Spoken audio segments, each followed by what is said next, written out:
Alors, Parfait. je On vous me accueille présente, donc avec grand plaisir. Voilà. je m'appelle Jean Barret, je suis médecin gériatre et neurologue de formation et j'exerce depuis toujours en fait au CHU d'Angers.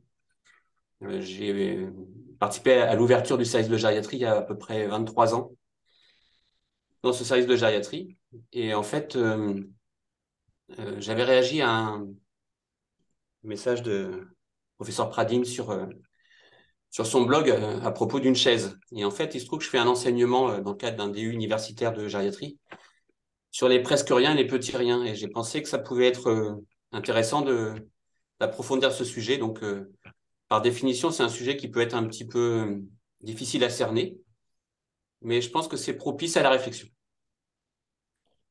Alors, pour commencer, c'est ma tendance. Euh,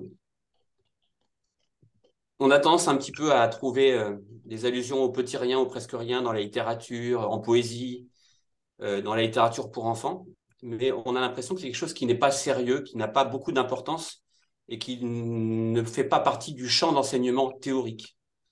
Et en fait, justement, ma présentation a pour but de montrer qu'il peut y avoir énormément d'importance à développer une réflexion autour de ces petites choses qui font le quotidien et qui développent des différences de prise en charge en médecine. Alors, ce que je voulais aussi montrer, c'est qu'en fait, j'ai été travaillé par l'exercice de ma profession. Comment je suis devenu gériatre? Mes premières gardes d'interne à l'hôpital ont été un choc violent. Je ne sais pas si vous avez partagé vous-même ces expériences de garde aux urgences en tant que patient ou en tant que soignant ou en tant que médecin. Et en fait, ce choc pour moi, ça a été un choc de décalage entre l'enseignement médical théorique que j'avais reçu et la réalité pratique du terrain. Il faut savoir que je suis d'une génération où je n'ai eu aucun enseignement de gériatrie. Je n'ai pas eu une heure de cours de gériatrie. Je ne savais absolument pas à quoi je m'attendais. Et j'ai dû apprendre des choses qui ne sont pas du registre de la médecine traditionnelle, apprendre à négocier pour trouver une place pour un malade âgé aux urgences dans les services. Alors, quand on téléphone à un cardiologue, à un pneumologue pour trouver une place pour un patient de 92 ans en situation de dépendance aiguë, les questions qu'on nous pose, c'est quel âge il a? Est-ce qu'il tient debout? Est-ce qu'il va falloir demander une convalescence? Est-ce qu'il a des troubles du comportement? Et c'est seulement en sixième ou septième intention qu'on va nous demander euh, pourquoi on veut l'orienter dans ce service. Voilà. Et j'ai rapidement aussi réalisé que les conditions structurelles étaient réunies pour qu'un agiste hospitalier se développe à grande vitesse. Et donc, j'avais le choix entre devenir moi-même agiste ou gériatre. Donc, intégrer les conséquences fonctionnelles et sociales des maladies, gérer les questions des débats affectifs des familles qui sont confrontées à l'apparition brutale d'une dépendance chez leurs proches. Toutes ces questions-là ont fait l'objet d'un enseignement sur le tas, sur le terrain, en pratique. J'ai aussi été confronté à la dimension traumatique de la pratique médicale. C'est-à-dire qu'en fait, en tant que médecin, on souffre et les équipes soignantes souffrent de ces décalages et donc il faut collectivement se protéger et arriver à surmonter ces épreuves. Alors, il se trouve que je me suis, au-delà de la gériatrie, interrogé sur le décalage entre la théorie et la pratique. Pourquoi il y a autant de décalage entre ce que l'on nous enseigne, quelle que soit la discipline, et l'exercice de notre profession? Alors, une des explications que j'ai trouvées, c'est qu'en fait, la théorie est expurgée des contingences. On ne va pas nous embêter avec la question du nombre de places, de l'imprimante qui est en panne, de toutes ces problématiques de négociation avec le radiologue. Euh, ces contingences ne font pas l'objet d'enseignement et pourtant, il faut les gérer en permanence. On est aussi confronté à des situations réelles où l'incertitude est très présente. Et on est également confronté à des antagonismes, c'est-à-dire qu'indépendamment des injonctions paradoxales qu'on peut recevoir, un patient peut être à la fois devant une indication absolue à être anticoagulé et une contre-indication à être anticoagulé. Et ces situations-là ne nous sont absolument pas enseignées. Et donc, ces problèmes de décalage entre théorie et pratique m'ont interpellé. Donc, il se trouve que il y a des personnes qui se sont intéressées à ces questions. Et donc là, je fais référence à Christophe Desjours, qui est psychiatre et spécialiste en psychodynamique du travail, et qui dit qu'en fait, l'essence même du travail, c'est de combler l'écart entre ce qui est prescrit et ce qu'il faut faire. C'est-à-dire que c'est dans la nature même du travail de se confronter à ce décalage entre théorie et pratique. Et alors, j'ai quelques citations de lui, comme « Le réel se dérobe, le réel se révèle quand la maîtrise se dérobe ». Donc finalement, le terrain doit surmonter des injonctions paradoxales, doit prendre parti de trouver des solutions concrètes à des problèmes quotidiens, et c'est ce qu'on appelle couramment les ficelles du métier. Donc j'ai mis des liens sur des vidéos si vous voulez approfondir certains sujets. Et donc à partir de cette notion du décalage théorique et pratique, j'en suis arrivé à la notion de progrès individuel, donc par rapport aux opposition à la notion de progrès d'innovation technologique. Le progrès, c'est devenu synonyme d'innovation technologique. Mais moi, à titre individuel, j'ai l'impression en 20 ans d'avoir progressé par des petits acquis. Et en fait, ce travail de progrès, il est très laborieux et il fonctionne à partir de petits détails, de petites choses qui au quotidien me font progresser. Alors, c'est aussi la notion de virtuosité qui fait que la virtuosité, c'est d'arriver à développer des compétences et une aisance dans les compétences que la plupart des gens n'ont pas. Alors, ce que je considère aussi comme important, c'est que le virtuose est perçu comme un perfectionniste parce qu'il accorde de l'importance à certains détails qui comptent à ses yeux alors qu'ils sont jugés négligeables ou imperceptibles pour la plupart des gens. Et c'est là que j'en arrive à l'importance des petits riens. C'est-à-dire qu'en fait, l'expérience professionnelle nous amène à développer des champs de sensibilité, des champs de perception nouveaux qui nous permettent de mieux appréhender les situations. Donc, à travers l'expérience professionnelle, on développe des champs de perception.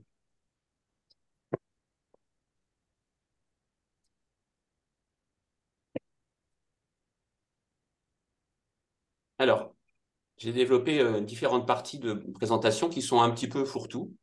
Donc, j'en ai une qui m'a paru intéressante, c'est la notion d'indicateur pour appréhender le réel.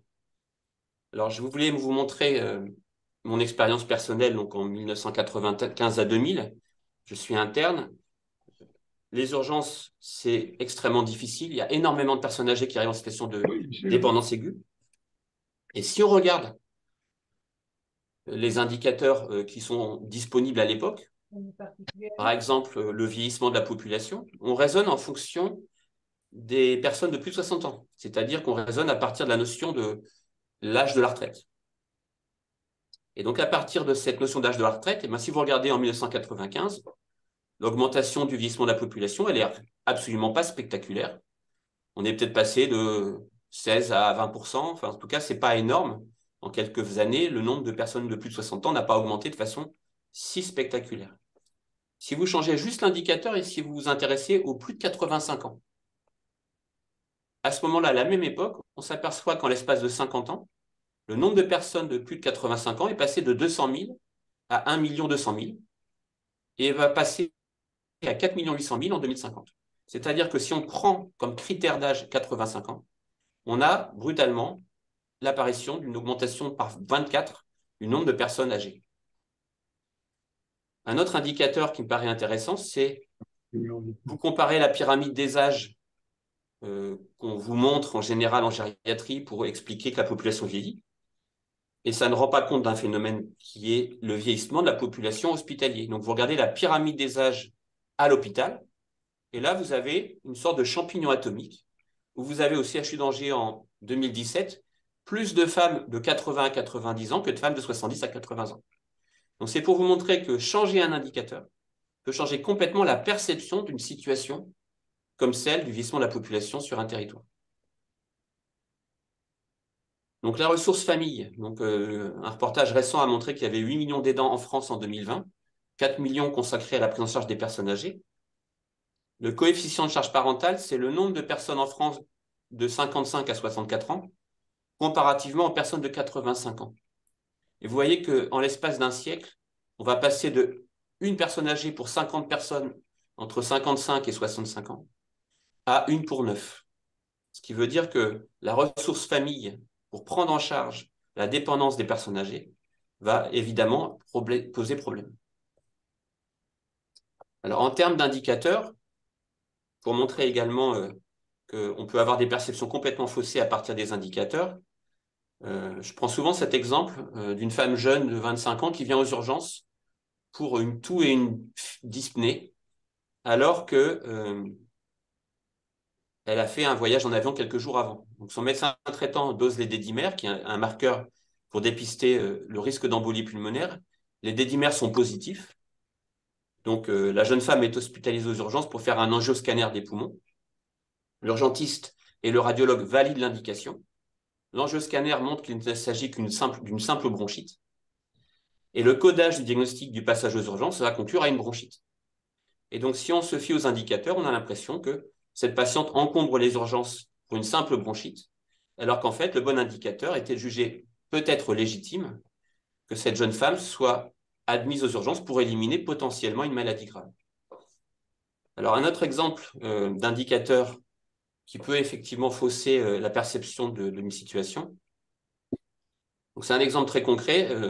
Il y a 3 jours de ça, j'ai voulu prendre un rendez-vous personnel sur Doctolib, donc avec mon propre dentiste. Et il se trouve que le secrétariat ne propose aucune date disponible sur l'ensemble de l'année 2023. Et le site s'arrête là. Il n'y a aucune possibilité de cocher une case pour dire qu'on souhaitait un rendez-vous et qu'on n'a pas pu l'avoir.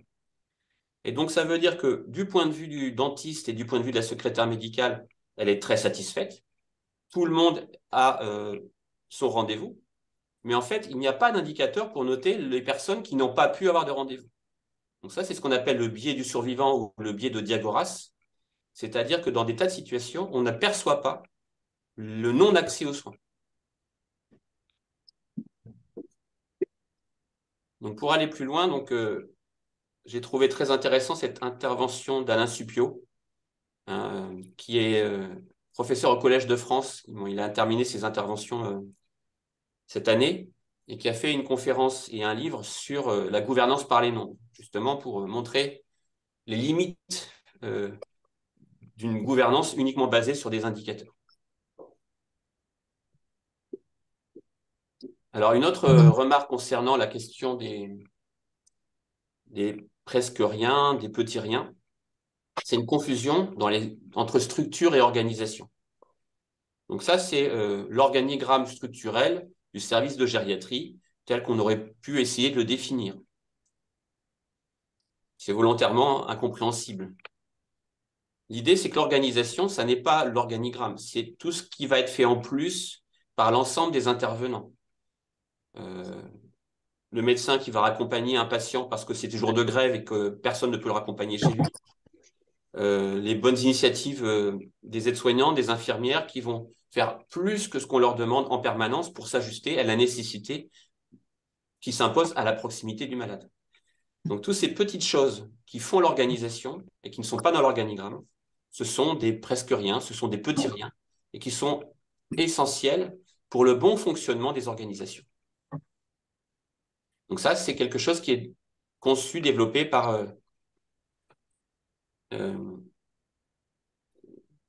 François Dupuis, qui est sociologue des organisations, voilà, et qui est très intéressant aussi dans son analyse des... Pardon? Je peux continuer?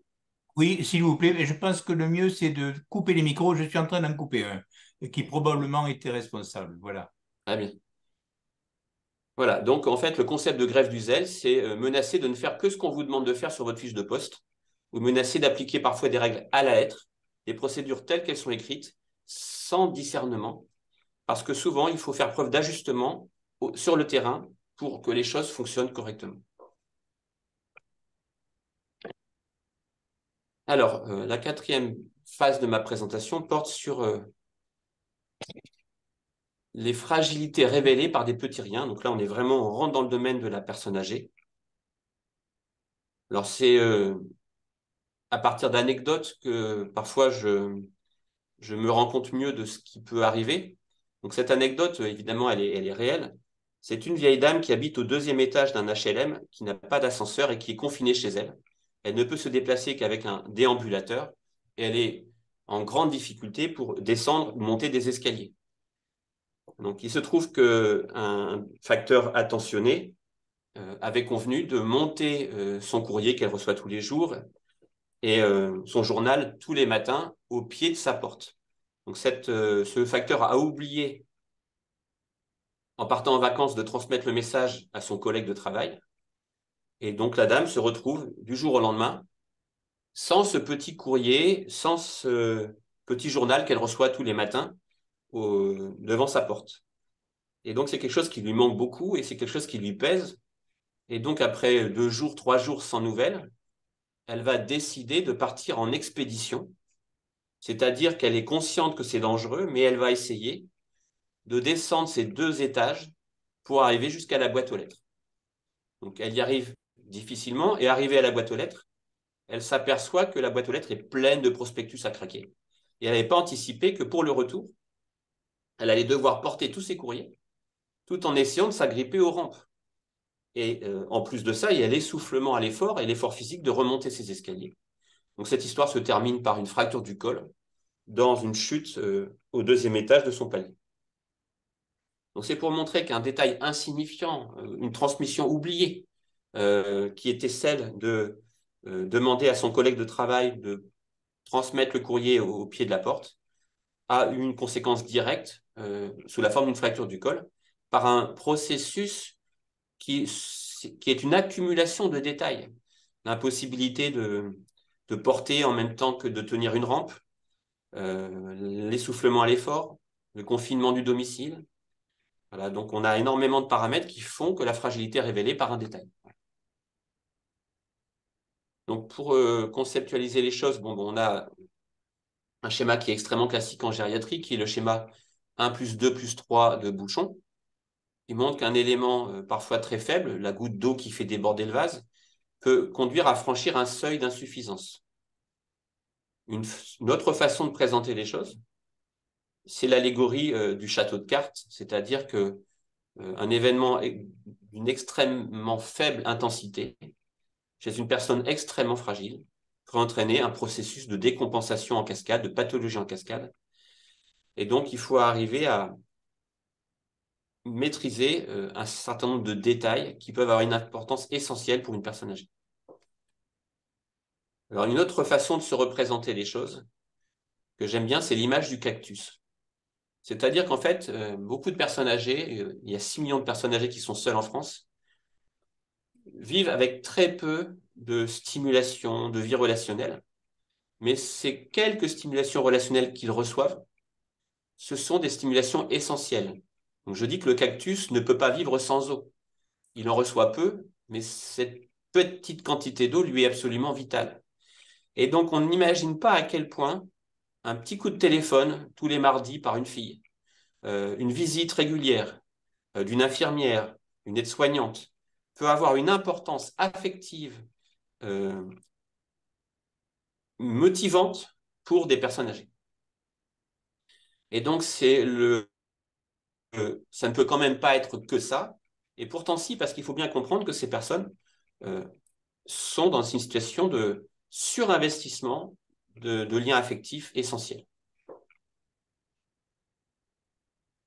Alors, une autre façon de se représenter les choses, que j'emprunte à Jean-Claude Montfort, qui est gérontopsychiatre, qui se représente le glissement de cette manière, c'est-à-dire un peu comme le rocher de Sisyphe, une personne âgée pour arriver à se lever tous les matins, s'habiller, se laver, faire son repas, assurer ses activités quotidiennes, le fait quotidiennement en prenant de plus en plus sur elle-même pour y parvenir. L'effort pour y parvenir augmente avec l'âge, avec les douleurs rhumatismales, avec les difficultés physiques, avec les deuils à surmonter. Et donc, face à ces efforts continuels pour continuer à faire, parfois un tout petit événement peut entraîner une brutale chute de la motivation. Et quand la motivation chute et qu'on est dans l'effort permanent, et ben là, la situation est celle d'une dégradation très rapide des capacités fonctionnelles par un biais de motivation.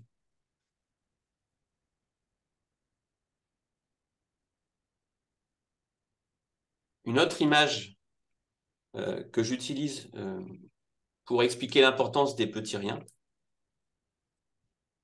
c'est celle de la partie d'Othello. C'est-à-dire qu'en fait, il va y avoir des événements douloureux, il va y avoir des moments difficiles, et il faut penser que on n'est pas en train d'empêcher les événements difficiles et douloureux, qui sont les pions noirs, d'advenir. Ce qu'il faut faire, c'est penser stratégiquement à poser des pions blancs sur l'échiquier, sur le damier. C'est-à-dire qu'on va mettre des éléments qui vont laisser un souvenir agréable, qui vont donner une importance à la personne sur le plan narcissique et qui vont lui permettre de passer les épreuves parce qu'on pourra réactiver ses pions. Et parfois, dans l'image de la partie d'Othello, 2 ou 3 pions blancs stratégiques bien placés permettent de rendre une ligne noire blanche à nouveau. Alors, il y a une expression aussi que j'aime bien qui est que les problèmes sérieux doivent être abordés par la tangente. Donc, plutôt que d'essayer frontalement de surmonter les épreuves, il faut parfois essayer simplement de poser autour de la situation des éléments positifs qui serviront plus tard, qui serviront de façon décalée.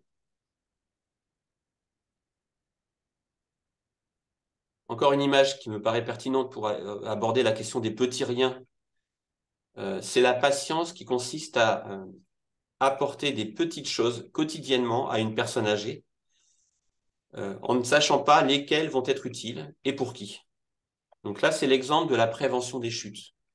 On estime qu'il y a plus de 400 facteurs de risque de chute. Et chacun de ces facteurs de risque, s'il est supprimé, n'aura qu'un impact extrêmement faible sur le risque global de chute.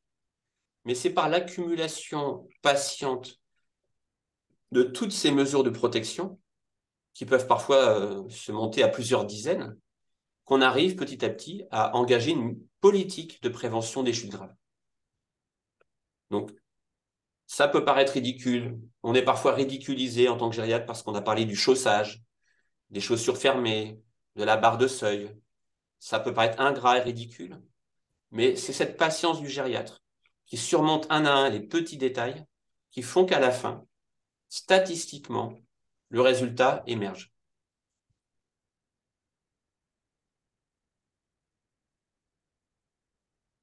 Alors, une autre façon d'aborder la question des petits riens, c'est la question de la personnalisation. Les gériatres sont des gens un peu bizarres parce qu'en fait, ils plaident pour une évaluation gériatrique standardisée et ils plaident également pour une prise en charge personnalisée. Quand on y réfléchit un tout petit peu, c'est tout simplement incompatible. Si on fait les mêmes évaluations pour tout le monde, comment on fait pour personnaliser la prise en charge? Donc en fait, il y a un registre qui va être celui de la personnalisation et qu'on ne développe pas assez finalement. Dans la gériatrie, on va beaucoup développer l'aspect standardisé des pratiques. Mais l'aspect personnalisé des prises en charge n'est pas assez mis en avant. Donc je prends souvent l'image de la Madeleine de Proust. Donc on s'aperçoit que Proust, quand il sent l'odeur de la Madeleine, se souvient de tas de choses qui lui sont agréables et ça réactive en lui un état de plénitude et de bonheur.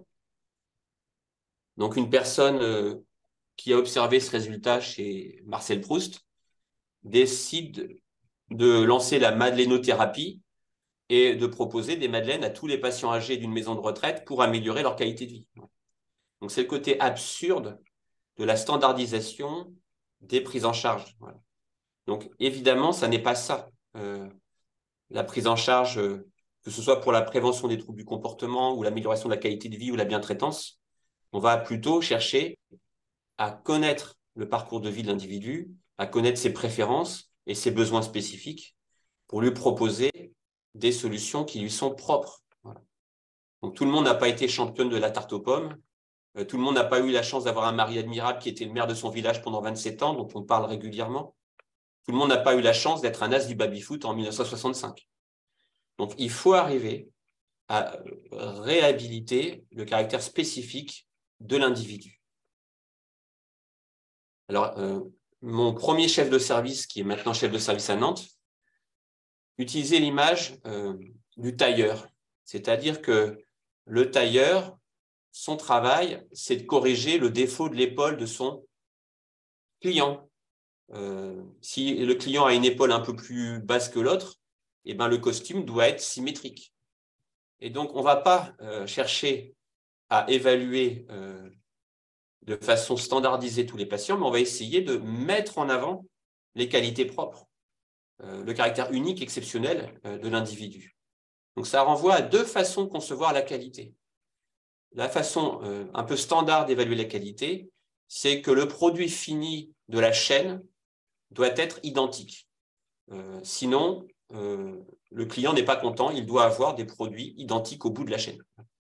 Donc là, on est dans la logique de standardisation, d'harmonisation des pratiques, on est dans le prêt-à-porter. Et puis ensuite, il y a une autre façon de concevoir la qualité qui est la qualité sous la forme du sur-mesure, de la personnalisation, de l'identification des points forts et des points faibles des individus pour sa prise en charge. Donc, réhabiliter quelque chose du patient qui échappe à la mesure. Identifier ce qui est essentiel de la personne. Voir dans sa différence quelque chose qui le distingue et qui le rend intéressant, qui le fait échapper à la norme. C'est quelque chose qui va être très important pour lutter contre l'agisme, parce que la pression agiste est très forte. Imaginez-vous être un GIR 2 en EHPAD. Imaginez l'image que c'est pour vous d'être un GIR 2. Voilà. Donc, qualifier, c'est réduire. Donc, il faut travailler la façon dont la personne va être perçue. Une fois, j'ai voulu faire cette leçon de choses à mes externes pendant une visite. C'était l'escarre du talon de la chambre 128. Donc, je voulais humaniser le patient derrière ce numéro de chambre et derrière cette plaie. Voilà. Et je discute avec le patient. Coup de bol, c'était un ancien ingénieur du son qui avait très bien connu Yves Montand et qui a commencé à nous raconter des histoires qui ont passionné les externes et qui ont, du jour au lendemain, changé d'attitude, développé du respect vis-à-vis du patient. Et donc, l'autobiographie comme un soin, c'est quelque chose qui va modifier le rapport du soignant au patient. Alors, une anecdote aussi que je trouve intéressante, c'est quand je fais une ponction lombaire à un patient, parfois une ponction pleurale, le patient est stressé, donc on va lui parler de choses qui sont là pour le détendre. On va lui demander ce qu'il aime, on va lui demander ce qu'il a fait dans la vie, quelles sont ses professions. Et de façon tout à fait étonnante, dans ce registre de conversation qu'on utilise pour détendre le patient, j'ai souvent l'impression que je découvre le patient qui est dans mes lits depuis une semaine. Parce qu'on ne prend pas la peine d'écouter ou de révéler l'individu à travers les prises en charge traditionnelles, voilà, qui sont extrêmement techniques. Voilà. Je me rappelle avoir passé 1h30 avec une patiente pour une ponction pleurale. Et en fait, je me rappellerai toujours, quoi. C'est-à-dire qu'elle m'a parlé de ses enfants, elle m'a parlé de sa famille. Et ça crée des liens propres. Voilà. Donc finalement, l'idée, c'est que le plus petit dénominateur commun, ça peut être une source d'appauvrissement de l'approche et du regard qu'on porte sur les choses. Donc là, pour aller de ce côté-là, il y a deux auteurs qui me paraissent intéressants.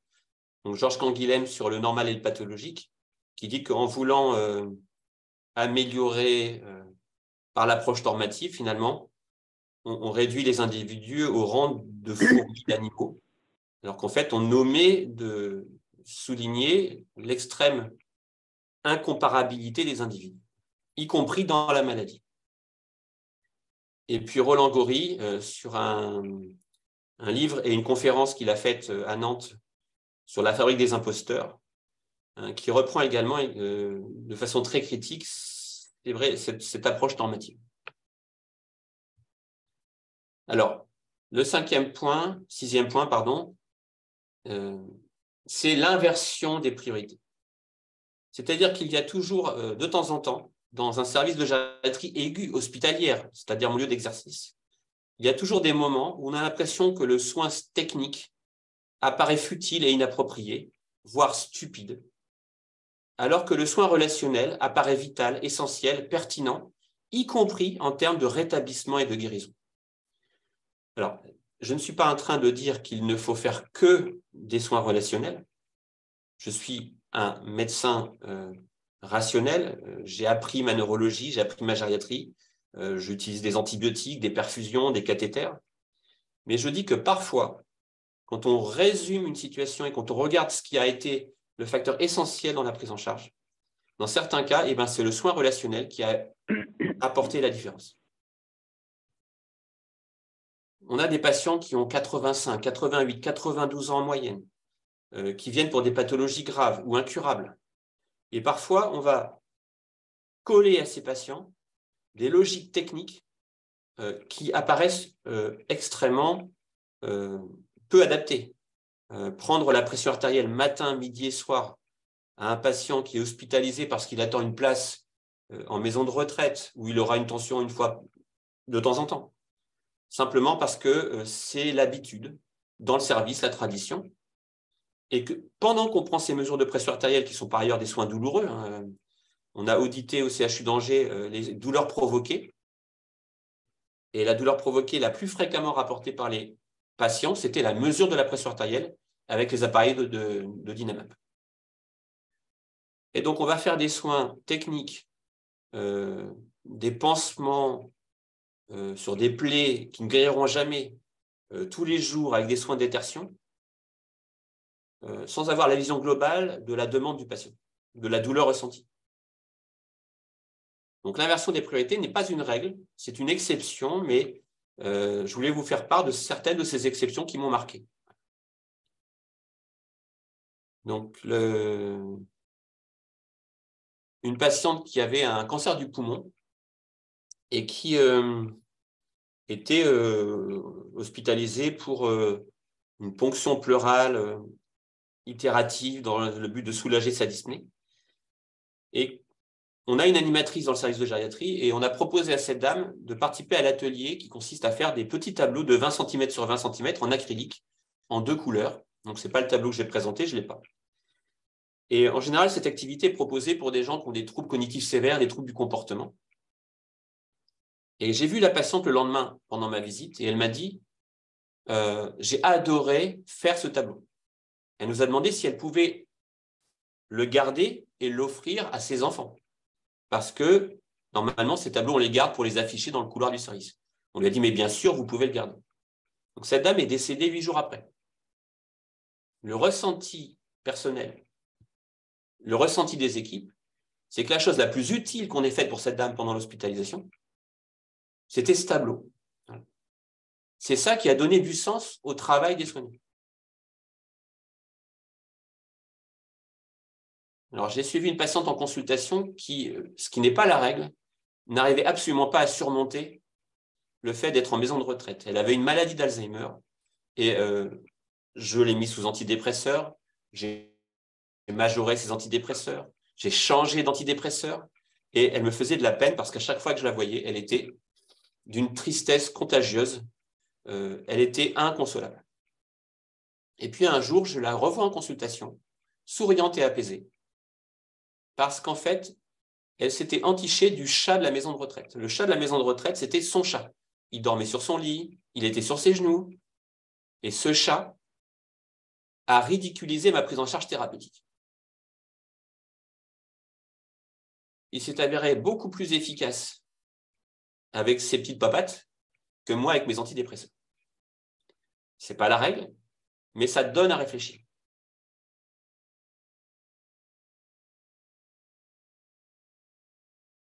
Une fois, on a accueilli dans le service un patient qui était écrivain, qui avait écrit plusieurs livres, des livres de philosophie, et qui était devenu totalement aveugle. Alors, il est hospitalisé parce qu'il voulait mourir, en expliquant de façon extrêmement argumentée, en faisant des citations intellectuelles, que vivre en étant aveugle, ça ne valait pas le coup. Et donc, on a un binôme entre notre animatrice et une psychologue, où on s'est dit que ce qui pourrait être intéressant, c'est de lui faire dire à haute voix le projet de son dernier livre qu'il ne pouvait pas finaliser, et de lui faire de taper le document et de lui faire relire pour correction. Il s'est montré extrêmement exigeant en expliquant à l'animatrice qu'elle n'avait pas à faire de correction sur son texte, qu'il n'avait aucun désir de faire un travail d'autobiographie. Ce qu'il voulait, c'est faire un essai sur Platon. Mais il s'est totalement accroché à cette prise en charge. On a commencé à parler de ses problèmes d'alcool. On a commencé à obtenir du patient l'acceptation de mise en place d'aide. On n'a plus entendu parler de désir de mort. On a entendu parler du désir de continuer l'écriture de ce livre et il a commencé à demander si l'animatrice ne pouvait pas venir à la maison pour continuer ce travail d'écriture. Donc ce petit rien, pour lui, était exactement ce qui correspondait à son besoin.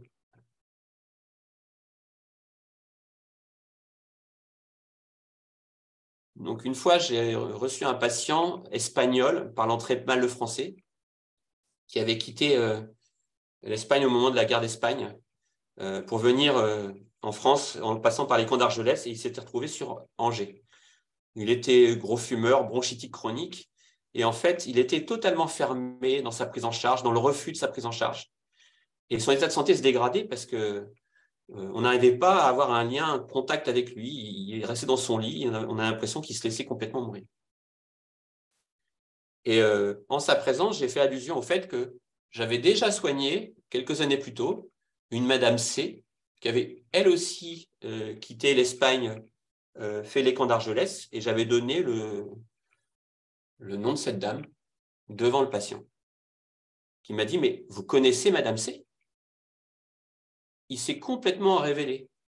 Il était très étonné que je connaisse cette dame pour laquelle il avait énormément d'admiration.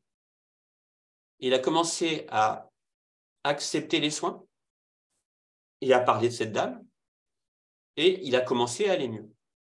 Tout se passe comme si le fait que je connaisse cette dame lui avait rendu à ses yeux possible que je le soigne.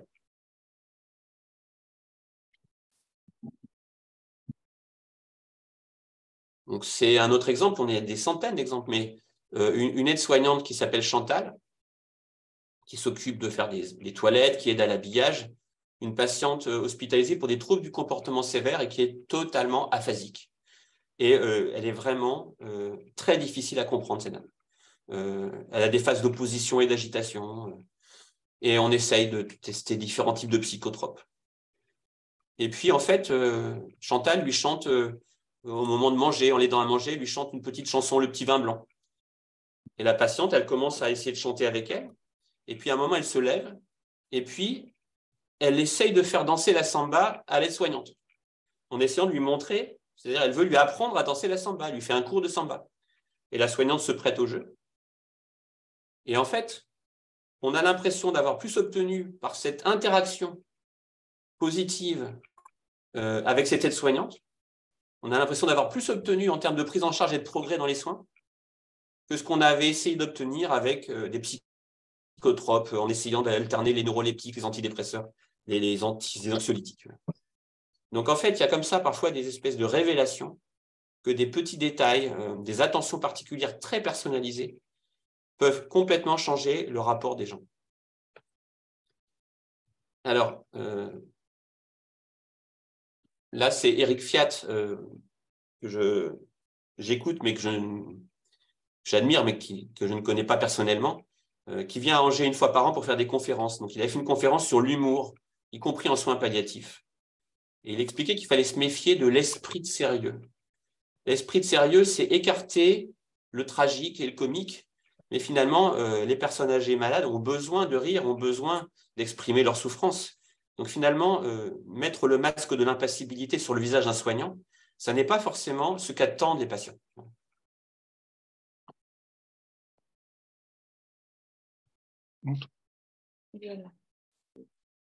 Donc la tendance de la médecine hospitalière est parfois d'oublier les besoins fondamentaux.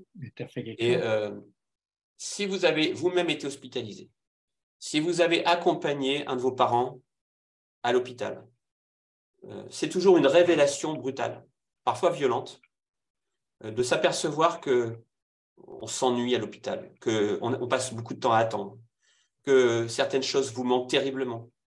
Et ces choses-là, je pense que l'acuité qu'on peut développer en se mettant à la place des patients, c'est quelque chose qui améliore la qualité de la prise en charge d'une façon très significative. Alors, moi, je pense que c'est très important de créer des zones de confort pour les patients, mais aussi pour les soignants. C'est-à-dire qu'il faut que les soignants se sentent bien, se sentent à l'aise, de façon à pouvoir transmettre quelque chose de positif aux patients. Je ne sais pas combien de temps il me reste, j'ai encore un petit peu de temps. Oui, c'est tellement bien que vous avez tout votre temps, voilà. Alors, j'ai pas prévu de durer non plus éternellement, mais Non, non, alors, pas à chaque fois, je éternellement, change de peut-être. registre. À chaque fois, je change de registre. On a vraiment trop envie de vous entendre, voilà. Merci. Alors, un autre point, donc, par rapport au presque rien, ça change complètement, mais ça rejoint ce que je disais tout à l'heure, c'est-à-dire augmenter sa gamme de sensibilité. Alors, la gamme de sensibilité du médecin, c'est ce qu'on appelle la sémiologie, ça s'appelle l'étude des signes. Alors, pour prendre un exemple de sensibilité, mon fils qui a maintenant 17 ans, quand il était petit, il avait un doudou, il ne pouvait absolument pas dormir sans. Et un jour, on l'a perdu, on a dû en racheter un en catastrophe, on a acheté exactement le même. Il ne le voulait pas. Il n'y avait rien à faire. Pour lui, c'était un faux doudou. Donc, il a fallu qu'on cherche des expériments, qu'on finisse par le retrouver. C'est-à-dire que ma gamme de sensibilité, de perception, ne me permettait absolument pas de faire la différence entre les deux. Mais mon fils, qui avait un an, arrivait parfaitement à différencier le vrai du faux. Et avait une réaction affective avec le vrai et une réaction de rejet avec le faux. Donc, en fait, les gammes de sensibilité, ça se travaille, et on a beau avoir tous nos 5 sens, on va progressivement, par l'exercice professionnel, quel qu'il soit, qu'on soit aide-soignante, qu'on soit menuisier, qu'on soit boulanger, on va développer des perceptions qui vont s'affiner, qui vont s'enrichir. Alors, pour montrer des exemples d'enrichissement de la gamme de sensibilité, j'aime bien faire cette remarque aux externes. On est dans le couloir et on est sur un chariot de soins et on est devant un ordinateur et on lit l'observation du malade. Et je leur fais cette expérience de pensée. Essayez de vous imaginer le malade dans la chambre. Essayez de vous imaginer comment il est. Et à chaque fois, c'est une révélation. On a un patient qui a de lourds antécédents. On s'imagine qu'il va être complètement prostré au fond de son lit. Et puis, on le voit en train de lire un livre récent, jambes croisées, en nous accueillant avec diplomatie. Et ça n'apparaît pas dans l'observation médicale. La façon dont le patient va se présenter, des choses essentielles pour guider un niveau de soin, par exemple, où la capacité du patient est décidée pour lui-même, ne transparaissent pas clairement dans l'observation médicale telle qu'elle est rédigée. Alors, ce qui fait peur, c'est que beaucoup de décisions sont prises en staff, de plus en plus de décisions sont prises en staff par téléphone et sur dossier.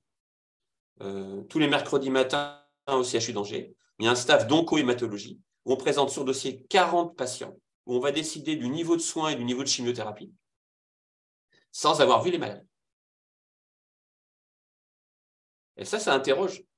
Parce que quand je vois le décalage perçu entre l'image que je me fais du malade et l'image que j'en ai après l'avoir vu, je me dis que réfléchir sur un niveau de soins sur dossier, ça fait peur.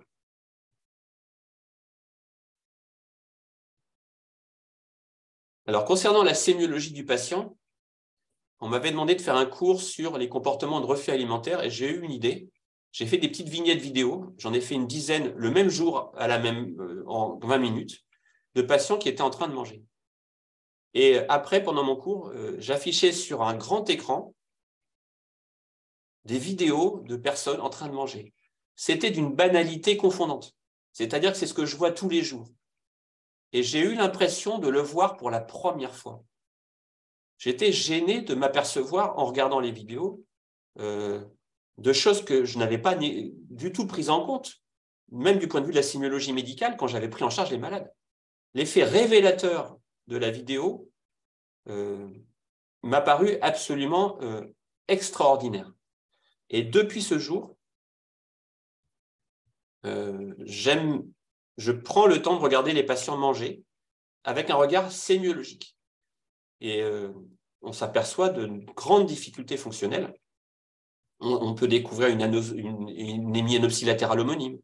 On peut découvrir une cécité dont on n'avait pas perçu l'intensité à travers des mains qui tâtonnent pour explorer un plateau repas, chercher une cuillère, une main maladroite, un tremblement invalidant. Et en fait, toute l'ergonomie du poste de travail de l'ergothérapeute qui va mettre le tapis antidérapant, et ben en fait, est souvent très insuffisant. Et il va falloir à chaque fois qu'on redise des choses qu'on a repérées pendant la visite. Alors, une autre sémiologie qui m'a paru être une révélation, c'est la sémiologie en consultation mémoire du patient accompagné. Donc, vous avez le patient donc, qui est à gauche, qui a des troubles de la mémoire, qui vient pour ça, et puis son épouse à sa droite. Alors, je demande au patient pendant la consultation, est-ce que vous prenez des médicaments? Et le patient se tourne vers sa femme en disant, est-ce que je prends des médicaments? Sémiologiquement, ça n'existe pas. Ça s'appelle le syndrome de la tête qui tourne. Il y a une publication scientifique qui dit que ce symptôme, le fait de se tourner vers son épouse pour poser la question qu'on lui a posée concernant des choses très personnelles, c'est plus sensible et plus spécifique que les biomarqueurs du liquide céphalorachidien pour détecter une maladie d'Alzheimer. C'est une sémiologie d'interaction entre le patient et sa femme. Donc, il y a des choses comme ça dans la façon dont les gens se comportent en consultation qui révèlent des niveaux de complexité sémiologique sur les personnalités, sur la systémie du couple, qui, au bout de 20 ans de pratique, me permettent d'avoir une acuité que je n'avais absolument pas au départ. Cette sémiologie systémique du couple en consultation, à la fois pour faire le diagnostic, mais à la fois pour percevoir les difficultés, c'est quelque chose d'acquis avec la patine du temps. Comme le menuisier qui apprend à apprécier un beau bois, à apprécier un bois de qualité, là où personne ne verra particulièrement grand-chose, par la force de l'expérience, on a une gamme de sensibilité qui se développe. Et cette gamme de sensibilité, ça n'est pas celle qu'on nous enseigne au départ, et c'est une nouvelle richesse supplémentaire qui nous apparaît comme utile. Donc là, je prends par exemple l'exemple d'une épouse qui se met volontairement 1 mètre en retrait sur sa chaise, de façon à pouvoir me communiquer avec les mains par des grands gestes, en faisant bien attention à ce que son mari ne repère pas sa démonstration théâtrale. Elle jette régulièrement un œil à son mari pour vérifier qu'il ne voit pas ses tentatives de communication non verbale. À un moment, je pose la question au patient, est-ce que vous conduisez bien? Il répond oui. Et sa femme me fait des grands gestes pour me dire surtout, surtout, dites-lui d'arrêter de conduire. Mais jamais elle ne va oser devant son mari prendre la parole. Donc on comprend toute la systémie du couple.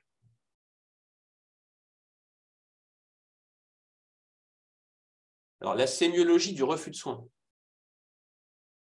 On fait une réunion tous les jeudis, on reçoit à peu près une quarantaine de demandes des médecins généralistes qui demandent de l'aide gériatrique pour une prise en charge. Pratiquement les 40 demandes, il y a le mot refus. C'est-à-dire le problème, docteur, c'est qu'il refuse les aides. Alors, on a l'impression que c'est un problème omniprésent et qui n'est pas enseigné. J'ai fait un cas clinique à des étudiants en pharmacie d'une patiente qui a des douleurs typiques d'ulcère gastrique et qui refuse catégoriquement la fibroscopie, conduite à tenir. Eh ben, les médecins, les soignants, les infirmières sont démunis devant le simple fait de refuser un examen utile pour un diagnostic. Le patient, il ne demande pas à mourir, il veut un traitement, mais il ne veut pas de fibro. Eh ben, il y a un bug. Voilà, on ne sait plus quoi faire. Et on se met à faire n'importe quoi. Donc, en fait, la sémiologie du refus de soins, c'est aussi quelque chose d'intéressant parce que le refus de soins est à la fois un droit, mais aussi un symptôme. C'est-à-dire qu'on s'est rendu compte que refuser de faire un test cognitif est associé à un risque relatif d'avoir un trouble cognitif élevé. Donc, c'est indissociable. Le refus de soins est le symptôme d'une conscience non ajustée du patient à ses troubles. Le symptôme d'une systémie familiale, avec parfois aussi des familles qui veulent absolument imposer des aides inappropriées. Je ne dis pas que le refus de soins est toujours le symptôme d'une maladie. Et donc, on se retrouve dans des situations de médiation familiale par rapport à quelque chose qui est d'une extrême richesse et qui fait l'objet d'un travail personnel depuis très longtemps. Donc finalement, les gammes de sensibilité acquises par l'expérience vont s'enrichir de champs nouveaux d'application. Alors j'avais été formé aussi par Jean-Claude Montfort, qui disait qu'il s'était beaucoup intéressé à la sémiologie du secret. Il a fait un congrès cette année sur les secrets de famille et la façon dont on va essayer de faire comprendre sans le dire quelque chose, en essayant d'accuser réception qu'on a compris sans le dire. La sémiologie du rire et du sourire. En fait, il y a une infinité de sémiologies, de finesse, de perceptions qui peuvent s'acquérir par la patine du temps et de la pratique. Moi, j'ai découvert ce que c'était que la catatonie, j'ai découvert les parasomnies, alors que je ne connaissais absolument pas l'existence. Ce sont des champs d'hypothèses médicales qui s'ouvrent à moi avec le temps. Alors, c'est important aussi que toute l'équipe progresse. J'ai une collègue qui a voulu faire son mémoire de capacité sur la douleur. Et donc, elle est allée faire cette expérience dans un service de long séjour, de demander le même jour, après une visite à un médecin, à une aide-soignante et à une infirmière, quelles étaient les personnes résidentes qui souffraient. L'aide-soignante repérait 3,5 fois plus de douleur que le médecin. 3,5 fois plus de douleur. Et l'infirmière, 3 fois plus. Parce qu'en fait, l'infirmière et l'aide-soignante sont dans l'intimité du malade, font les soins d'hygiène, les soins corporels, les mobilisations, alors que devant le médecin, le patient tient absolument à être pomponné, souriant, et ne veut surtout pas embêter le docteur avec ses petits problèmes. Et donc, en fait, c'est un travail d'équipe. Mais l'aide-soignante, parfois, s'imagine que le médecin sait tout. Donc, il faut expliquer aux soignants qu'ils ont des informations dont on ne dispose pas. Et donc, il faut enrichir la capacité de perception des soignants pour travailler en équipe. Donc, sur ce champ de la pensée sur la sémiologie du presque rien, donc c'est presque, le titre me vient de cet auteur philosophique qui s'appelle Vladimir Jankélévitch, que j'ai découvert sur le tard, mais pour lequel j'ai beaucoup d'admiration. Alors, plutôt que d'écrire ce qu'il écrit, il s'était aussi beaucoup intéressé à la musique. Et donc, il a écrit un livre entier sur la musique de Debussy. Donc, vous voyez la gamme de sensibilité, la capacité à écrire un vocabulaire qui permettent, en tant que connaisseur, de pouvoir décrire avec finesse la musique de Debussy. Vous voyez ce que c'est que la capacité de perception enrichie par l'expérience. Et bien, c'est ça qui fait que le presque rien, c'est une forme d'enrichissement vers la virtuosité.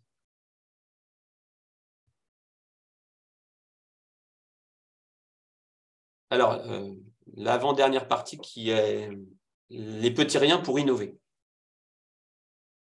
Alors, les petits riens pour innover, on repart sur le décalage entre la théorie et la pratique. Et en fait, on va d'abord s'indigner. Par exemple, 70% des femmes âgées opérées d'une fracture du col du fémur ne sont pas traitées contre l'ostéoporose. 50% des patients à l'hôpital ne sont pas pesés. Moins de 10% des courriers d'hospitalisation comportent un poids de patient. Donc, c'est forcément choquant.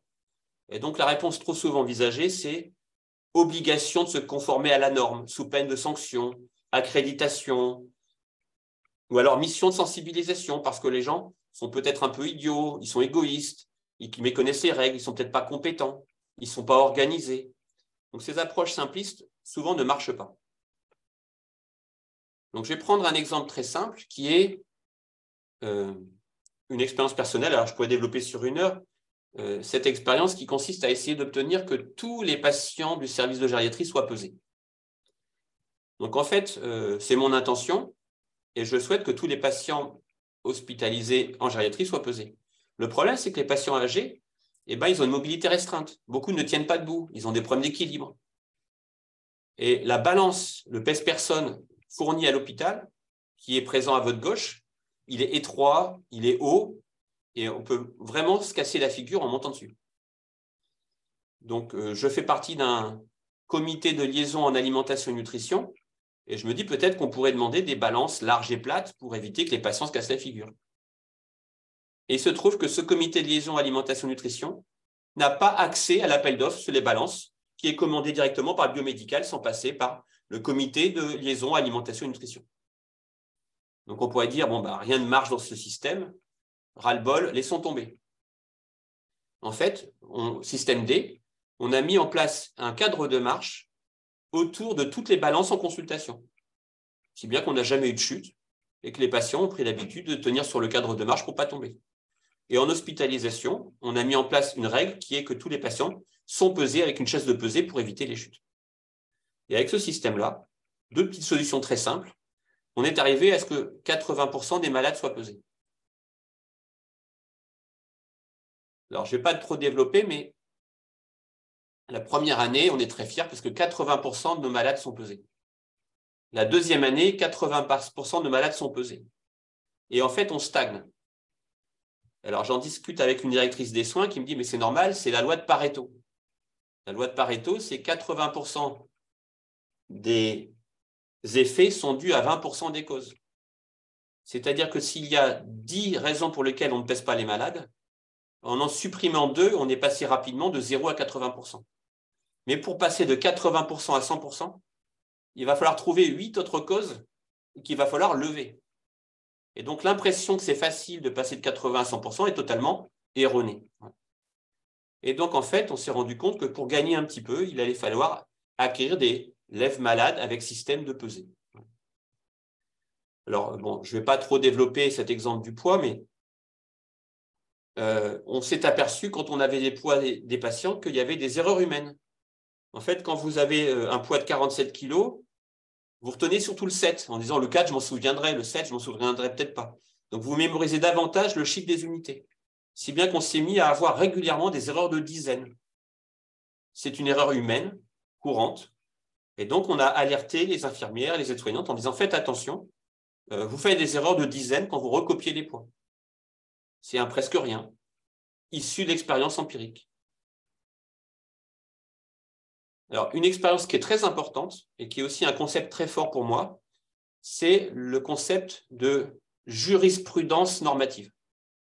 Ce n'est pas une invention de moi. Je citerai des auteurs qui ont développé le concept. Le concept de jurisprudence normative, c'est que peser 95% des malades, c'est mieux que peser 100% des malades. Parce que pour peser 100% des malades, ça veut dire qu'on va peser des malades mourants, alités devant leur famille. Ça veut dire qu'on va peser des malades qui ont des fractures du col. Ça veut dire qu'on va peser des malades au détriment d'une douleur insupportable. C'est-à-dire qu'on va faire passer la règle avant le bon sens ou une autre règle plus importante au moment donné où la règle s'impose. Et donc, en fait, il ne faut jamais tenter d'atteindre 100% pour quoi que ce soit. Il faut toujours considérer qu'il peut y avoir jurisprudence dans l'application d'une norme ou d'une règle. Et cette jurisprudence normative, il ne faut pas qu'elle soit prise à la légère, il faut qu'elle soit décidée, concertée collégialement. Voilà. Et donc, il y a plein d'exemples de situations où il faut avoir le droit de ne pas appliquer une règle quand le bon sens l'exige. Donc, je vais prendre un petit peu cette question du poids. Et finalement, c'est 20 ans de pratique. C'est une bonne idée tous les 3 ou 4 ans qui a l'air tellement bête qu'on n'ose pas dire qu'il a fallu 3 ou 4 ans pour la trouver. Et à la fin, on a des choses très simples, voilà, qu'on peut résumer sur un timbre-poste et qui permettent de résumer 20 ans d'expérience dans un domaine qui est peser les malades. Alors, il se trouve que donc là, la citation, l'auteur qui m'intéresse, c'est Norbert Alter, qui a écrit un livre qui s'appelle L'innovation ordinaire et qui explique qu'en fait, inventer n'est pas innover. Innover, c'est la capacité collective à choisir ensemble une bonne idée pour la rendre viable et l'intégrer dans sa pratique. Des bonnes idées, il y en a tout le temps partout. Mais de dire, tiens, cette idée du kiné, elle me paraît bonne, eh ben, on est d'accord pour qu'on la mette en pratique collectivement. Voilà. Et c'est ça l'innovation. Et ça se fait en permanence à partir de propositions continuelles de petites idées. Voilà. Donc l'image que j'utilise aussi, c'est que finalement, on croit tous qu'on va y arriver et on s'aperçoit quand on veut mettre en place quelque chose, par exemple l'ostéoporose fracturaire non traitée, qu'en fait, il y a plein de haies à franchir et chacune de ces haies, c'est un presque rien qui va nécessiter parfois 2 ans, 3 ans avant de trouver une solution qui soit acceptable. Donc la liste des presque rien, chaque photo m'évoque un souvenir. Bon, la souris de l'ordinateur, il faut savoir que la souris de l'ordinateur, elle tombe, elle se casse. Et quand on travaille aujourd'hui à l'hôpital, sans souris, on met 1 heure de plus à faire sa visite. Donc un jour, je suis allé acheter une dizaine de souris parce que j'en avais marre de passer mon temps à ne pas en avoir. Donc la souris, c'est la petite cuillère. La petite cuillère, quand on achète du matériel pour les cuisines, il manque toujours des petites cuillères. C'est le mystère de la petite cuillère.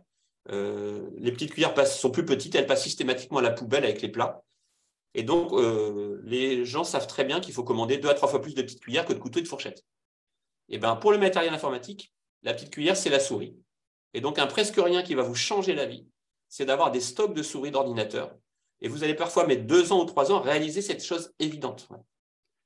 Donc là, vous voyez, en bas, c'est le couloir de la salle de consultation.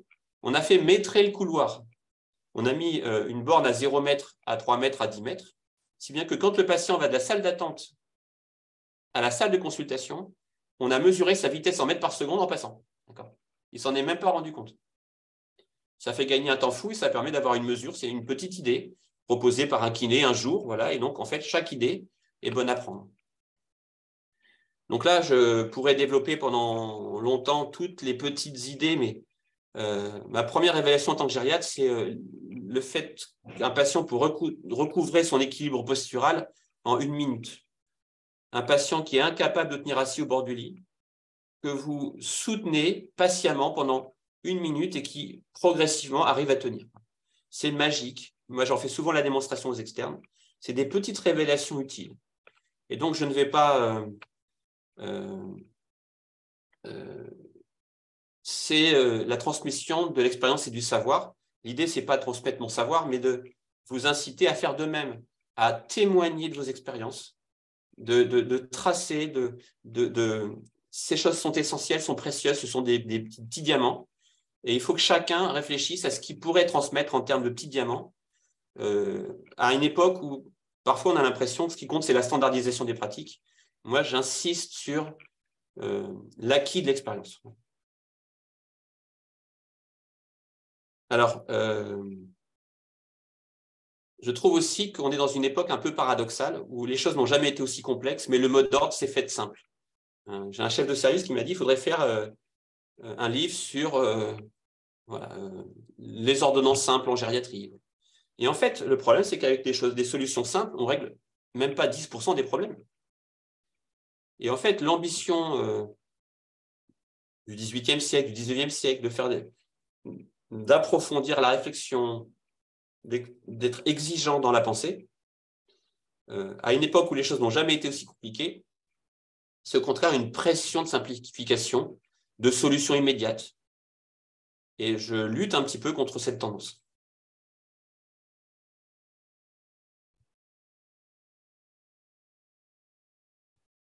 Alors là, il y a aussi un champ sur cette pensée qui consiste à analyser plutôt qu'à critiquer dans le détail les organisations. Pourquoi on donne aussi souvent des bains sur des épines longtemps alors qu'il ne faut pas le faire?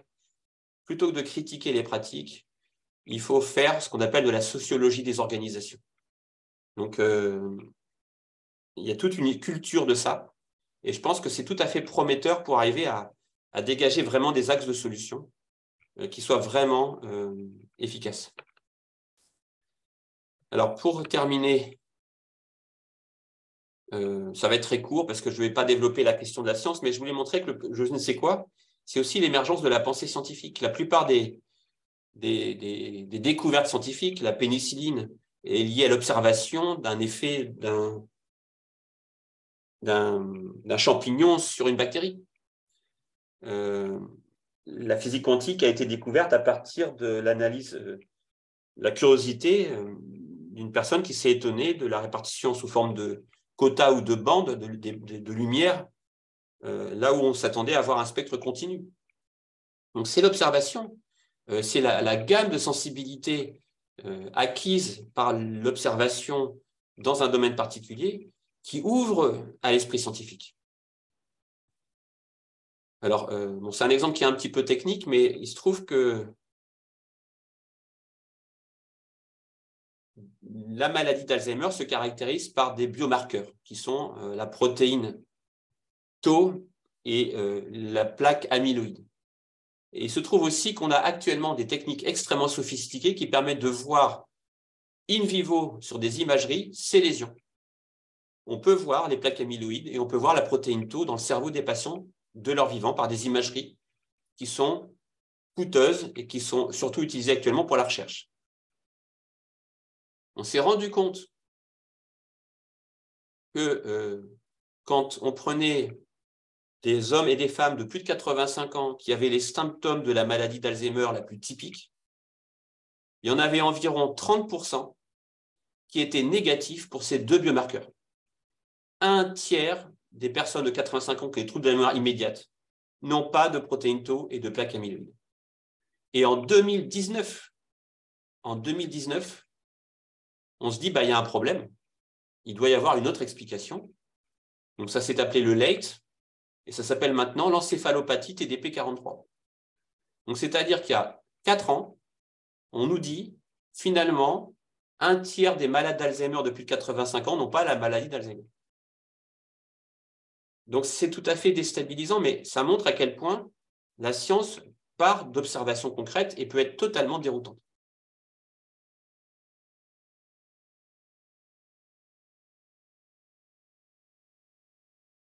Donc la conclusion finalement, c'est que je plaide pour l'idée que, évidemment, ça doit s'équilibrer avec d'autres enseignements traditionnels. Il ne s'agit pas de résumer cette présentation en disant qu'elle fait le tour de toutes les questions en santé, mais simplement c'est un contrepoint.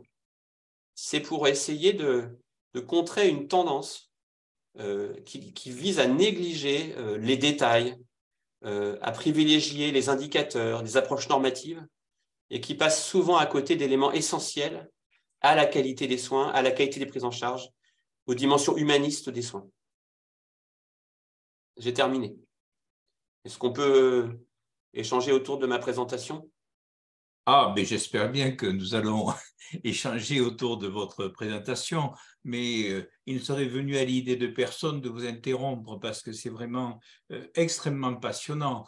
Bien entendu, je vais passer tout de suite la parole, mais peut-être après avoir dit que vous avez redonné de la fierté, là, je dirais, à l'ensemble du monde soignant, bien au-delà des médecins, vous leur donnez cet espoir, en quelque sorte, qui actuellement risque de manquer du fait des circonstances. Alors, moi, j'aurais évidemment énormément de choses à dire, mais je pense que vous avez, là, nous sommes déjà assez nombreux, mais pas trop, heureusement, et ça permettra l'expression de bien d'autres que moi autour de ce que vous venez de dire. Et s'il n'y avait pas de questions, vous pouvez être tranquille, je saurais vous en poser, il n'y a pas de souci. Donc, vous avez tous vos micros actuellement fermés, sauf Véronique.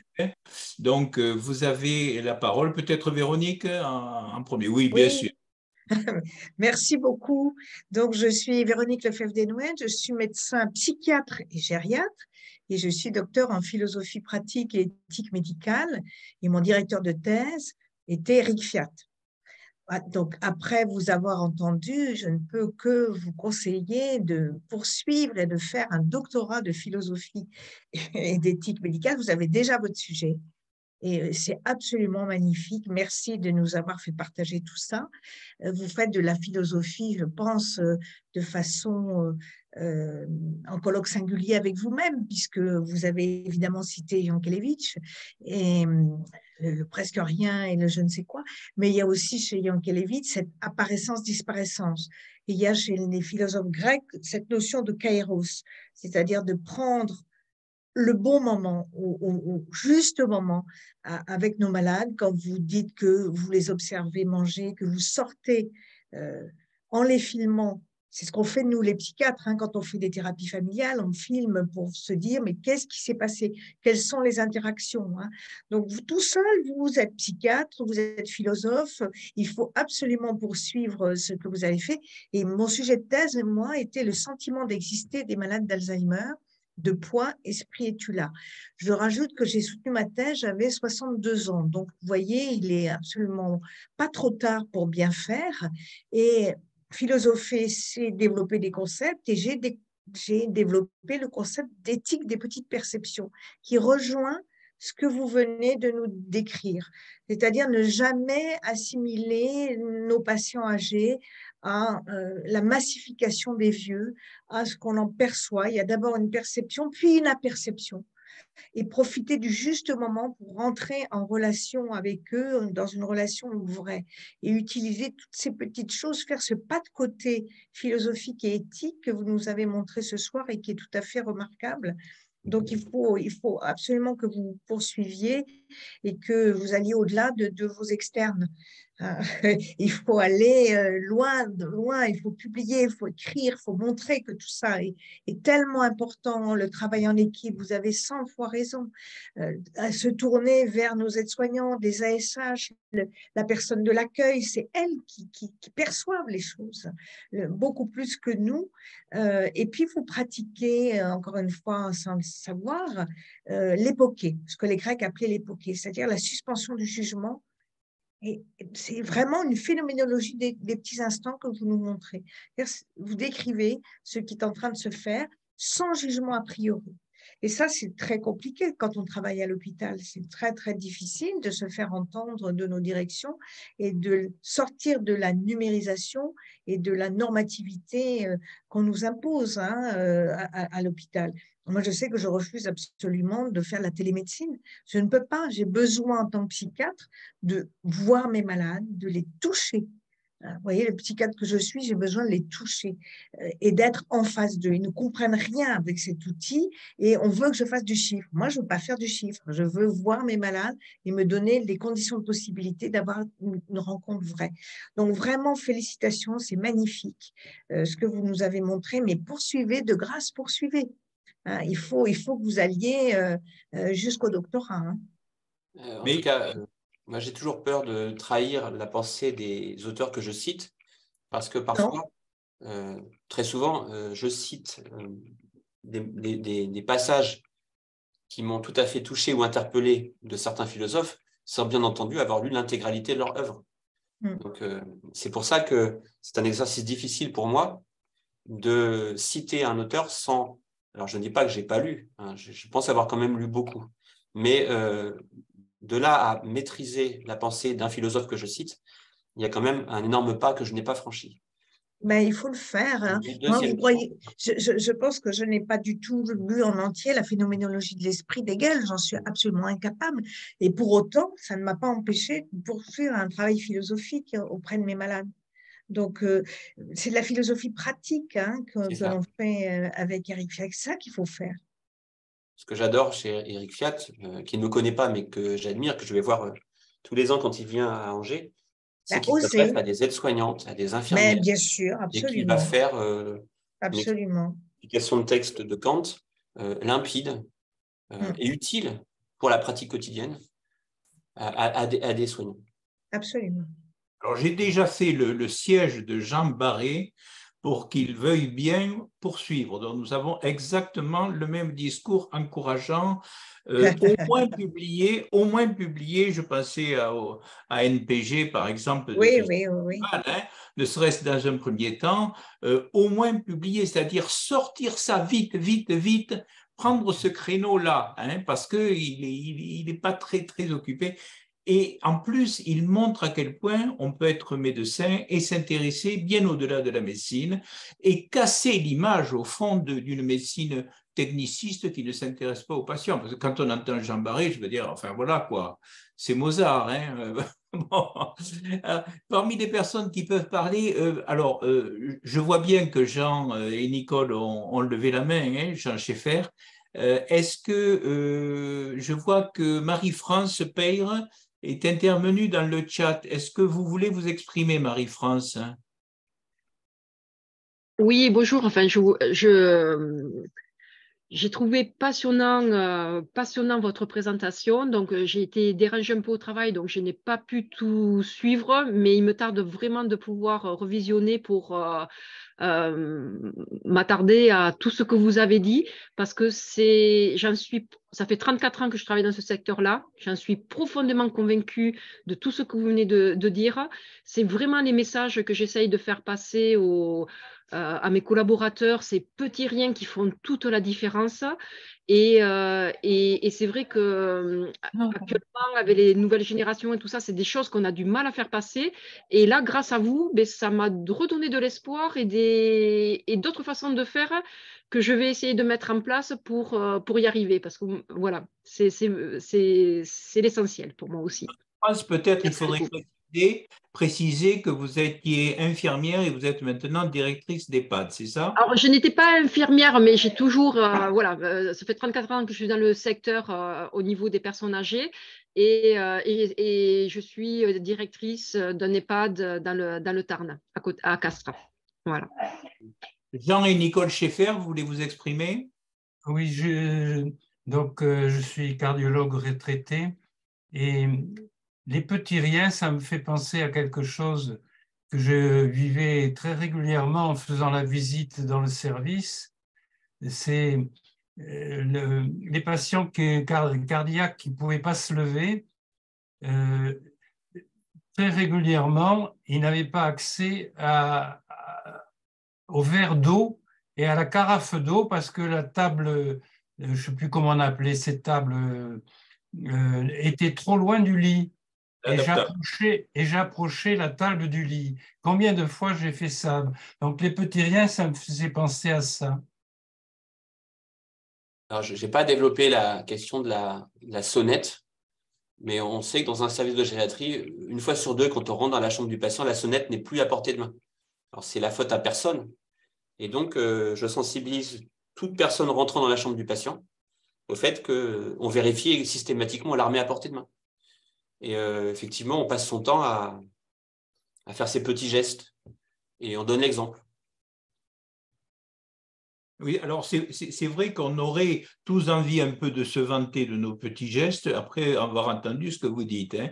Je me souviens, parce qu'il faut bien que j'en raconte une de mes bonnes actions, évidemment. Peut-être trop d'humilité, c'est pas bon, justement, si on n'enseigne pas à être orgueilleux du fameux petit rien. J'avais un patient qui avait travaillé à la Tour Eiffel dans un système hydraulique qui fait monter et descendre des escaliers. Bon, un truc, j'y connais rien du tout. Et à chaque fois que j'allais à Paris, je lui achetais une carte postale de la Tour Eiffel. Franchement, je pense que ce monsieur, si j'avais oublié ma carte postale, il aurait été très mal, quoi. Donc, bon, je pense qu'on a tous des choses comme ça qui comme vous dites très bien, qui vont bien au-delà de l'antidépresseur. Je partage tout à fait votre opinion là-dessus.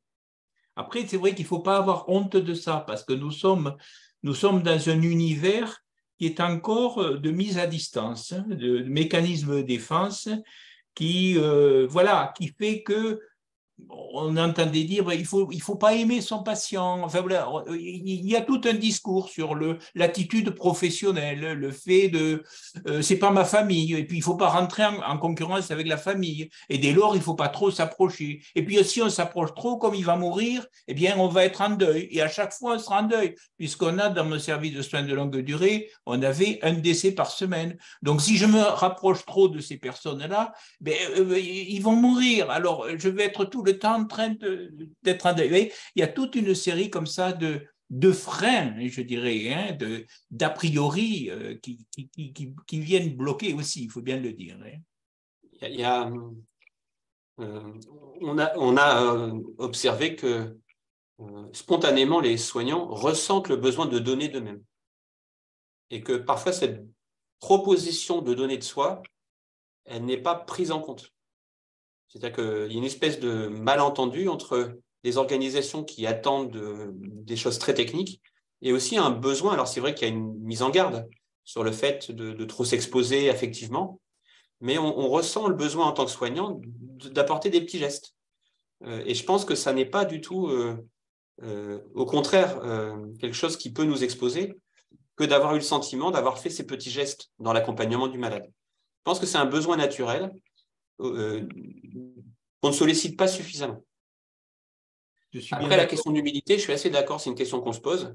C'est-à-dire que la tendance naturelle à cacher tout ce qui peut relever de la bonne action, de la bonté, c'est quelque chose qui relève presque de l'interdit, tant on nous demande d'être des techniciens. Voilà. On est passé, comme le dit Eric Flair, des sœurs de la charité, d'une approche totalement centrée autour de la question de la charité, vers quelque chose qui est totalement technique.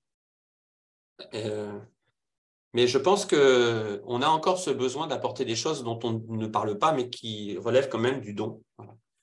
Alors, il n'y a pas que... Moi, je n'ai pas tout lu, mais il y a un certain Moss qui a réfléchi sur la question du don, voilà, qui a inspiré certains auteurs de la santé contemporaine, et notamment Norbert Alter, voilà, qui s'est inspiré de Moss et qui dit, voilà, c'est ce que je reprends, qui dit que les soignants cherchent à donner quelque chose. Voilà. Et il faut que cette volonté de donner quelque chose rencontre une attente. Peut-être Roland Fardel. Alors, Roland Fardel, je le présente, s'il ne se le présentait pas, est médecin généraliste en Bretagne. Il a écrit récemment un texte qui a vraiment retenu mon attention, au point tel que je lui ai demandé d'être un de nos prochains intervenants sur les problématiques essentiellement d'accès aux soins. Roland, est-ce que vous voulez vous exprimer? Oui, bonsoir, merci. Bon, c'est vrai que c'est passionnant, c'est encourageant. Moi, je crois que c'est vrai, tout le monde a envie de donner, mais en fait, c'est pas très bien vu, quoi. C'est pas très bien vu dans le contexte. Et je pense que comment le manifester, je sais pas si. Je crois que au niveau il n'y a pas de travail d'équipe assez. Et dans le travail d'équipe, on ne se parle pas. On n'ose pas se parler ou ça passe. Et puis, on ne se pose pas. On ne prend pas le temps. Alors, c'est peut-être ça que je voulais demander au conférencier, je ne me rappelle plus le nom. C'est qu'est-ce qui peut amener dans votre pratique, dans la scientificité que vous avez trouvée par votre pratique, qu'est-ce qui peut amener à convaincre une équipe, les collègues, les infirmières, les aides-soignantes évidemment, à se jeter dans ces petits riens? Alors, mon souci, c'est de ne pas être un manipulateur. C'est-à-dire qu'en fait, il ne faut pas utiliser des stratégies de communication ou des techniques de façon à obtenir d'une équipe soignante ce qu'on attend d'elle, d'une façon qui serait totalement artificielle et intéressée, y compris quand il s'agit d'obtenir du dévouement et du soin. Donc, j'ai toujours le souci de quelque chose qui soit pas artificiel dans mon rapport aux soignants. Et je suis convaincu que ça se ressent, que utiliser abusivement les éléments de langage, les techniques pour obtenir d'une équipe une motivation, une cohésion, ça ne marche pas. Voilà. Je pense qu'il faut éviter le caractère factice de tout ça. Et donc, c'est de la relation individuelle. Donc, moi, je ne peux pas parler... je pense qu'on a une bonne cohésion d'équipe. Et je connais individuellement, et j'ai une relation différente avec chacun, mais j'ai des relations... voilà, avec Chantal, on va parler de pétanque, parce qu'elle adore faire des concours de pétanque. Avec Manuela, on sera sur un autre sujet. Avec Patricia, voilà. Donc, il y a un esprit d'équipe.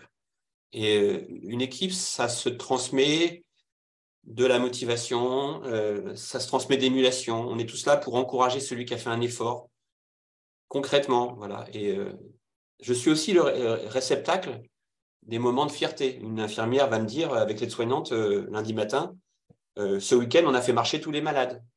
Ce n'était pas obligatoire, mais je suis perçu comme celui qui va être content de l'apprendre.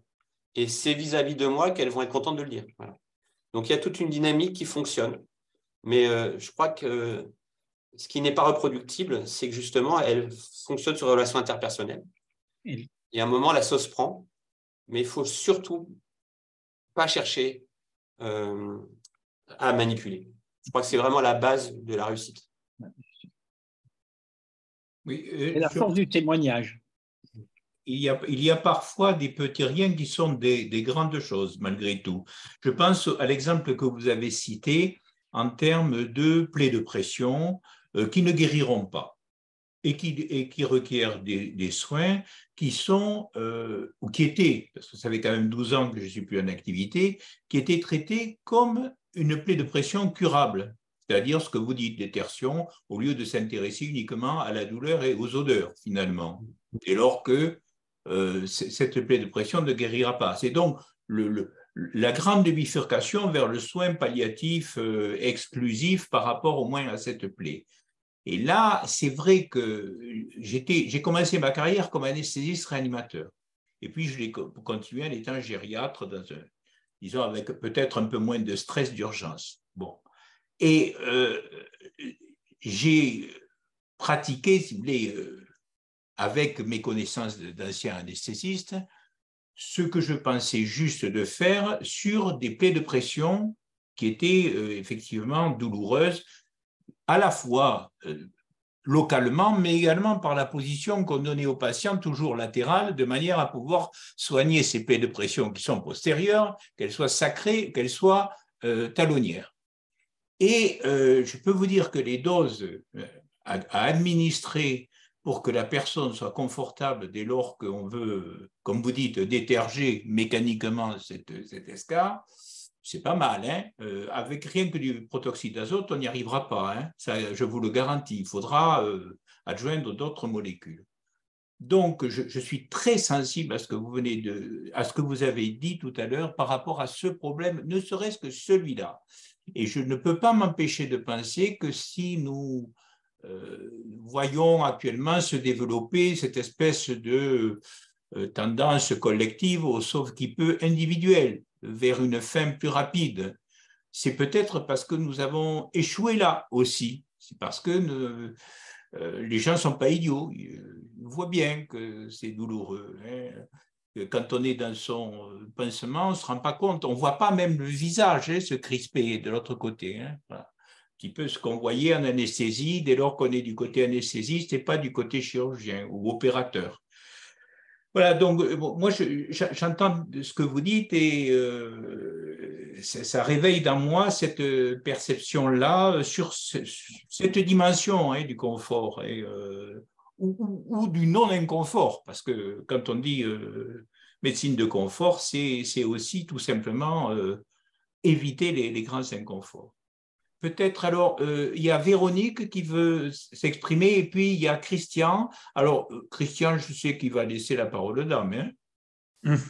Donc, tu vas laisser la parole. Merci, c'est très gentil. Oui, merci de me redonner la parole. Vous avez cité Marcel Mauss, hein, qui parlait du don et du contre-don. Et vous avez dit que les soignants donnaient naturellement. Et vous avez aussi cité Éric Fiat, avec le modèle de la charité qui vient un modèle où on placarde des chartes au-dessus du lit du malade et on enlève le crucifix. Hein. Et il y a une sorte d'amour qui est cet amour d'empathie qui s'appelle l'agapé. C'est l'amour que l'on donne sans attendre nécessairement de retour. Et c'est celui qu'on pratique évidemment en gériatrie, en psychiatrie, quand on est soignant. Hein. Mais quand vous entendez les soignants dire « je donne, mais je reçois tellement plus ». Tout le temps, ils vous disent ça. Hein, c'est le don et contre-don de Marcel Mauss. Oui, donnez d'abord pour recevoir après en plus. Et puis, je vais vous raconter deux anecdotes. Je suis la seule psychiatre pour les 1000 lits de gériatrie d'un grand hôpital de l'assistance publique. Et je m'occupe en plus d'une UCC de 16 lits avec des malades extrêmement, qui ont des troubles du comportement extrêmement sévères. Et Vous avez parlé du refus de soins et des petites choses. Un patient, un monsieur qui fait très peur, qui tape, qui hurle.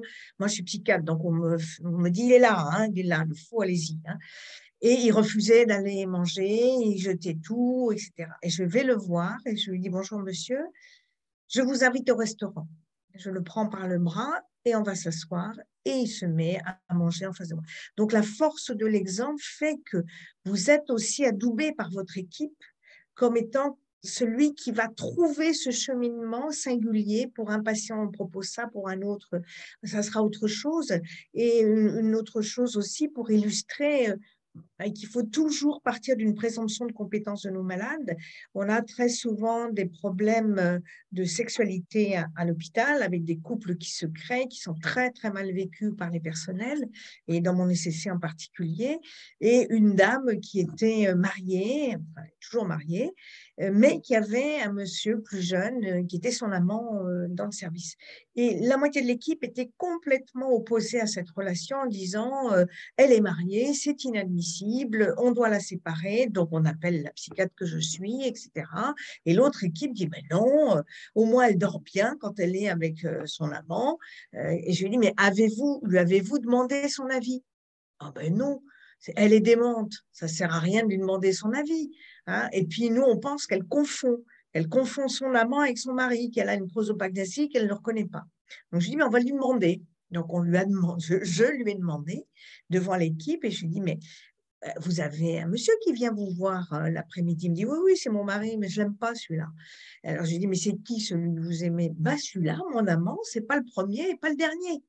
Et l'équipe était sidérée. Mais allez voir vos malades. Vous parliez de ne pas manipuler, de ne pas être... On est dans le vrai. Et quand ils vous voient fonctionner comme quand ils me voient fonctionner, ils voient bien qu'on n'est pas ni dans la manipulation, ni on crée, on tente des choses et qui, comme ça vient aussi de notre cœur, de notre volonté aussi d'apporter des solutions, de notre créativité, eh bien l'équipe nous suit. Hein, l'équipe nous reconnaît dans cette capacité-là à finalement apaiser des conflits qu'elle n'arrivait pas à apaiser. Voilà, j'étais un peu longue, mais je voulais partager ça avec vous. J'ai rien à... Vous pourrez toujours rebondir, mais effectivement, je vous remercie pour vos précisions sur la citation, sur Marcel Mauss, parce que je ne l'ai pas lu. Hein. C'est un des auteurs que je souhaiterais lire, mais que je n'ai pas encore lu. Concernant l'écoute des patients, je suis tout à fait d'accord.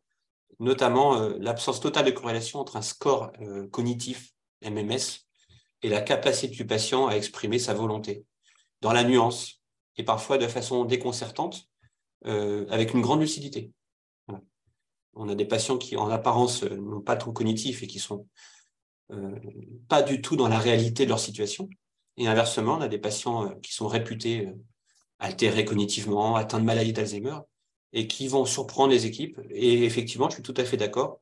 La dernière personne qu'on va interroger sur son projet de vie ou sur ses choix de vie, c'est le malade, c'est le patient. Est-ce que, Christian, tu veux t'exprimer? Oui, juste, je voulais d'abord vous remercier pour tout ce que vous avez dit et pour ce que vous avez exposé. C'est la première des choses. La deuxième chose, c'est que je ne sais pas si vous réalisez la révolution que vous allez amener par votre discours. Parce que ce discours-là, moi, c'est un discours avec lequel moi j'ai appris mon métier comme ça. Je l'ai appris comme ça. Et que de toute ma carrière, c'est quelque chose que j'ai toujours recherché. Alors, il y a une espèce de scission qui se fait systématiquement entre la technicité qui revient sur les médecins et le soin tel que vous le décrivez, parce que moi, ce que vous décrivez là, c'est le soin. C'est vraiment soigner ça. L'attention aux petites choses, c'est soigner. Et c'est ce soin-là qui est important.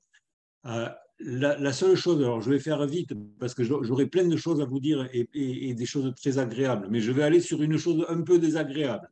Le simple fait que il y a eu des moments où j'avais l'impression que vous faisiez de nouveau cette dichotomie, c'est-à-dire que vous renvoyiez ce soin vers les aides-soignants et vers les infirmières, alors qu'en fait, il faut à tout prix l'intégrer vers les médecins. Et c'est que dans votre conclusion que vous les remettez ensemble. Donc, attention de ne pas revenir dans cette dichotomie-là. Voilà, c'est ça le danger. Le danger, il est là. Moi, j'ai beaucoup aimé le soin, j'ai beaucoup aimé ces petites attentions. J'ai été très technique aussi parce que je suis devenu infirmier anesthésiste, mais j'ai fini comme cadre dans une unité de soins palliatifs. Vous voyez? Et je pense que c'est toute cette richesse de mon parcours qui me fait dire que vous touchez au soin, là. Vous êtes dans le soin. Et ce qu'on a besoin, c'est de gens qui écrivent pour nous dire clairement que c'est ça le soin. C'est ça le soin. C'est pas des normes, c'est pas des quotas, c'est pas des chiffres, c'est pas tout ça. Le soin, c'est pas ça du tout. C'est pas ça du tout. Vous êtes dans le vrai, continuez. Ne vous désespérez pas. Vous aurez sur le terrain beaucoup d'équipes qui sont pleines d'envie de travailler comme vous le dites. Voilà. Le seul truc, c'est qu'aujourd'hui, elles sont mises sous l'éteignoir. Aujourd'hui, on manque de personnel, on manque de temps, et donc on va immédiatement vers les choses qui sont les plus mesurables. Et ce qui est mesurable, c'est les chiffres. Voilà. C'est pour ça qu'on nous demande des chiffres. Si vous rajoutez derrière la pression financière qui fait que vous aurez des sous si vous avez les chiffres, vous comprenez très rapidement pourquoi l'hôpital aujourd'hui est mal en point. Voilà. Donc il y a un travail immense à faire pour revenir et pour essayer de ramener tout ça. Je ne sais pas si vous y arriverez. Je commence à être vieux, je ne sais pas si je le verrai. En tout cas, je pense que vous êtes sur la bonne voie. Il me semble que c'est ça qu'il faut faire. Voilà. C'était ce que je voulais vous dire. Moi, je rejoins vraiment les propos de Christian. C'est très difficile de ne pas commettre de malentendus. Le langage est parfois traître. Et je me rends compte que certaines expressions peuvent être mal comprises ou mal interprétées. Ça m'arrivait très souvent. C'est pour ça que je vous le dis. Hein. Ne le prenez pas mal. Non, mais je le prends pas mal, mais c'est même, à mon avis, c'est arrivé plusieurs fois que, hors du contexte, certains passages de ma présentation puissent faire l'objet d'interprétations différentes de ce que j'ai voulu exprimer. Ça, c'est une première chose. Ensuite, je suis loin d'être parfait. Ça, il faut comprendre qu'on veut toujours être angélique, montrer à quel point on est bon. Ce que je présente, c'est ce qui est l'objet d'un cheminement personnel et d'une réaction par rapport à ce que j'ai été aussi dans ma formation et dans ce qu'on a attendu de moi. Voilà. Donc, c'est aussi le parcours de mon évolution qui n'est pas terminé. Ensuite, ce que j'essaye de faire, c'est pour ça que je mets beaucoup de références, c'est de montrer qu'il y a énormément d'intellectuels, de brillants intellectuels, professeurs au Collège de France, professeurs émérites, qui vont tous dans ce sens-là et qu'on n'entend pas. Et qui ont tous l'impression, quand on les écoute, qu'on ne les entend pas. D'accord ? Quand vous écoutez François Dupuis, qui fait une présentation au Sénat, il dit, mais vous n'écoutez pas, vous n'avez pas lu mes travaux, vous n'avez pas lu les travaux de toutes les personnes qui travaillent sur ce sujet. Et il y a énormément de gens qui vont exprimer ce sentiment de ne pas être entendus, écoutés, dès lors qu'on est sur ce genre d'approche. Marie-Christine, vous voulez vous exprimer ? Peut-être votre micro, oui. Oui. Bien, écoutez, moi, je suis ravie d'avoir écouté cet exposé, parce que je me sens quand même en adéquation avec ce qu'a développé M. Barré. J'aurais aimé travailler avec des médecins aussi généreux, aussi humbles, avec une attitude aussi vraie. Je pense que ce qui est important, c'est ça, c'est cette ouverture à l'autre. Et donc, cette ouverture tant envers les patients que vers ses collègues de travail. Parce que, en fait, on a envie de suivre l'exemple d'un médecin qui travaille de cette façon, en fait. Enfin, je crois que je travaillais comme ça, c'est-à-dire ne jamais présumer des incapacités, mais présumer des capacités justement de nos résidents qui ont des pathologies neurocognitives très évoluées. J'ai par exemple l'exemple d'une dame que j'ai accueillie le jour de son entrée. Il était noté qu'elle était dans l'incapacité de désigner une personne de confiance. Et puis, au fur et à mesure de la discussion, je ne sais plus comment je lui ai demandé, mais en tout cas, elle a répondu, elle a désigné quelqu'un spontanément en disant que cette fille-là savait de toute façon, savait tout d'elle et que c'était elle qui pouvait parler à sa place. Sa présence, je dirais, a duré une fraction de seconde, puisqu'après les propos étaient incohérents. Mais c'est vrai que quand on donne la possibilité aux gens de s'exprimer, on est surpris en fait par ce qu'ils sont capables de faire. Je ne sais pas si, j'espère être toujours dans le thème, mais en tout cas, je vous remercie vraiment pour cet exposé parce que c'était vraiment très intéressant. Merci. Je vois que M. Lacaze est parmi nous. Hein. Alors, monsieur Lacaze, je vais le dire, hein, il me pardonnera, mais est un ancien professeur d'anglais et qui se charge de me dénicher des articles aux États-Unis qui sont originaux dans les thèmes de la santé, en particulier gériatrie, soins palliatifs. Et il m'a déniché là un article très intéressant. Je vous signale qu'il existe maintenant un calculateur, un algorithme, donc des algorithmes qui permettent de fixer le pronostic vital des personnes à 6 mois, avec une probabilité, donc en fonction de ce qu'on a recueilli comme espérance de vie. Enfin, vraiment, là, on croit rêver, quoi. C'est-à-dire, alors, j'ai rentré dans la machine hein, que vous avez en ligne. Hein, je peux vous passer l'algorithme si vous voulez, enfin, en tout cas, le lien vers le calculateur.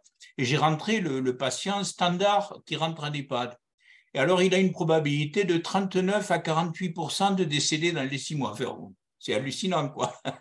On ne fera rien avec ça, sauf peut-être, par contre, le risque qu'il y a à ce que, voilà, on ait la tentation d'aller calculer pour voir comment on va se comporter en fonction, alors que manifestement, sauf pathologie gravissime, tueuse, et ça nous le vivons, nous le savons malgré tout, c'est de plus en plus difficile de fixer des pronostics et les publications de Lunet et Murray 2003-2005 nous ont bien prévenu que dès lors qu'on s'adresse aux polypathologies, au grand âge, on est beaucoup plus en difficulté qu'on ne l'est dans la fin de vie d'un cancer généralisé, ou même que les insuffisances d'organes, et encore là, on sait à quel point des patients passent un cap dont on pensait qu'ils ne le passeraient pas, par exemple. Hein.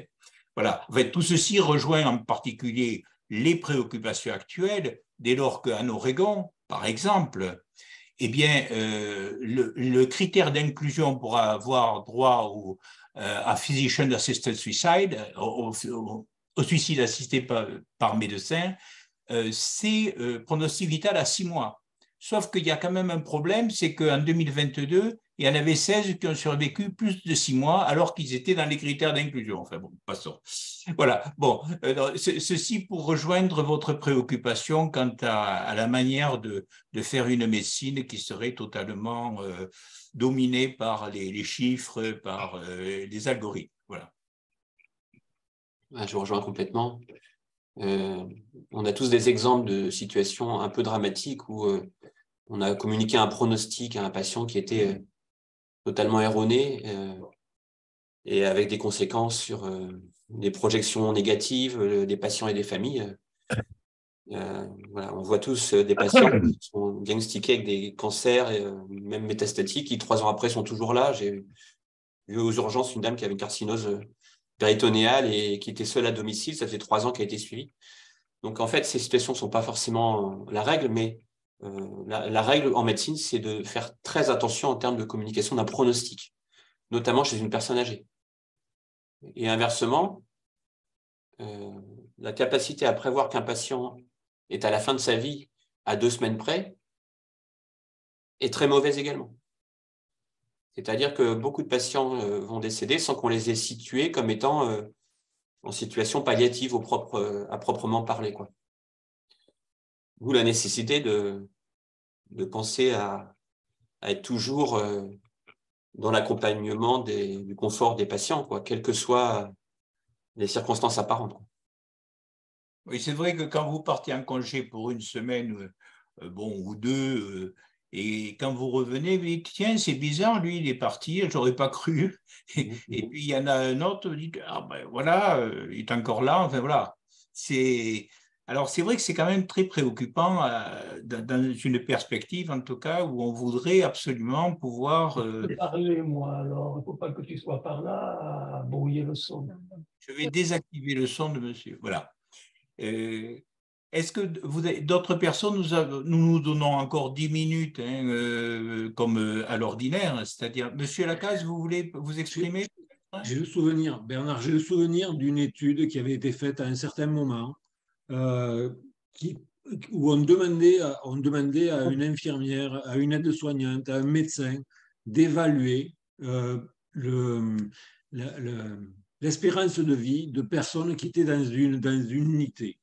Ce que l'étude montrait, c'est que tout le monde se plantait. C'est-à-dire que jamais personne ne trouvait les bons créneaux.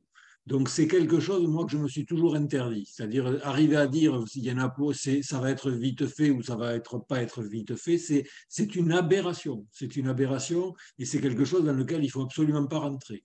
La problématique, c'est quand même que dans des conférences d'experts, on sait tous que la question qui est posée, c'est est-ce que vous seriez surpris que ce patient ne soit plus là dans les 15 jours? Pour arriver à déterminer si on est dans une phase où on peut appliquer ce qui est dans la loi ou si on ne peut pas l'appliquer. En disant qu'au-delà des 15 jours, on est hors de la loi actuelle, hein, hors de la loi actuelle. Voilà, et c'est bien ça qui pose problème. C'est bien ça qui pose problème. C'est qu'on est quand même obligé d'avoir recours à des index ou à des indices pour pouvoir s'en sortir un petit peu. Le deuxième point sur lequel c'est très important, c'est pour vérifier l'état de santé de l'équipe. L'état de santé de l'équipe, tu la vois aussi à la lourdeur des patients que tu as dans l'unité. Mais cette lourdeur-là, on la connaît tous parce qu'on connaît les patients, mais quelque part, il faut arriver aussi à les normer pour arriver à savoir si c'est encore acceptable de prendre un patient qui est très lourd dans l'unité alors qu'on en a déjà plusieurs. Tu vois ce que je veux dire? C'est ça qui est important. Donc, oui. Les index sont, quelque part, c'est quelque chose que je réfute complètement. Mais de temps en temps, il faut aussi savoir s'en servir. D'accord. Louis Lacaze, vous pourriez vous exprimer peut-être, Louis?